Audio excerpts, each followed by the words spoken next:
ಕಾಂಗ್ರೆಸ್ ಹೇರಿದ ತುರ್ತು ಪರಿಸ್ಥಿತಿಯ ಕರಾಳ ಅಧ್ಯಾಯಕ್ಕೆ 51 ವರ್ಷ ಪೂರ್ಣಗೊಂಡ ಹಿನ್ನೆಲೆಯಲ್ಲಿ ಕಾರ್ಯಕ್ರಮದ ಮುಖ್ಯ ವಕ್ತಾರರಾದ ಆರ್ಎಸ್ಎಸ್ನ ಸಿರ್ಸಿ ವಿಭಾಗದ ವ್ಯವಸ್ಥಾ ಪ್ರಮುಖರಾದ ಸತ್ಯನಾರಾಯಣ ಭಟ್ ಅವರು ತುರ್ತು ಪರಿಸ್ಥಿತಿಯ ಕರಾಳ ಇತಿಹಾಸವನ್ನು ತಮ್ಮ ವಾಕ್ಚಾತುರ್ಯದ ಮೂಲಕ ತೆರೆದಿಟ್ಟರು.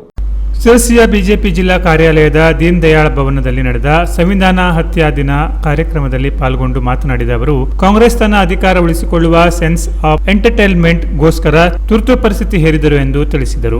ಅಲ್ಲದೆ ದೇಶದ ಒಳಿತು ಪ್ರಜಾಹಿತ ಲೆಕ್ಕಿಸದೆ ಸಂವಿಧಾನದ ಆಶಯಕ್ಕೆ ವಿರುದ್ಧವಾಗಿ ಆಗಿನ ಪ್ರಧಾನಿ ಇಂದಿರಾ ಗಾಂಧಿ ಈ ನಿರ್ಧಾರ ಕೈಗೊಂಡರು. ಪತ್ರಿಕಾ ನಿರ್ಬಂಧ ಮತ್ತು ಕಾನೂನಿನ ಮೂಲಕವೂ ಪ್ರಶ್ನೆ ಮಾಡಲು ಆಗದಂತೆ ಸಂವಿಧಾನ ತಿದ್ದುಪಡಿ ಮಾಡಿದ್ದು ಕರಾಳ ಇತಿಹಾಸ ಎಂದು ಹೇಳಿದರು.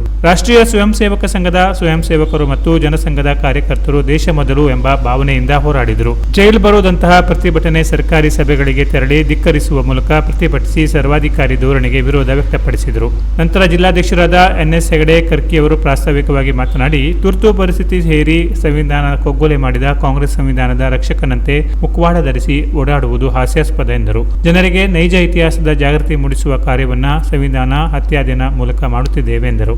ಕೊನೆಯಲ್ಲಿ ಆಗಿನ ಪ್ರಧಾನಿ ಇಂದಿರಾ ಗಾಂಧಿ ಹೇರಿದ ತುರ್ತು ಪರಿಸ್ಥಿತಿ ವಿರೋಧಿಸಿ ಹೋರಾಟ ಮಾಡಿ ಬಂಧನಕ್ಕೊಳಗಾದ ಶ್ರೀ ನಾರಾಯಣ ಭಾಸ್ಕರ ಭಟ್ ಗದ್ದೆಮನೆ, ಶ್ರೀ ವೆಂಕಟರಮಣ ಸೀತಾರಾಮ್ ಹೆಗಡೆ ಕೆಸರಕೊಪ್ಪ ಅವರಿಗೆ ಗೌರವಿಸಲಾಯಿತು.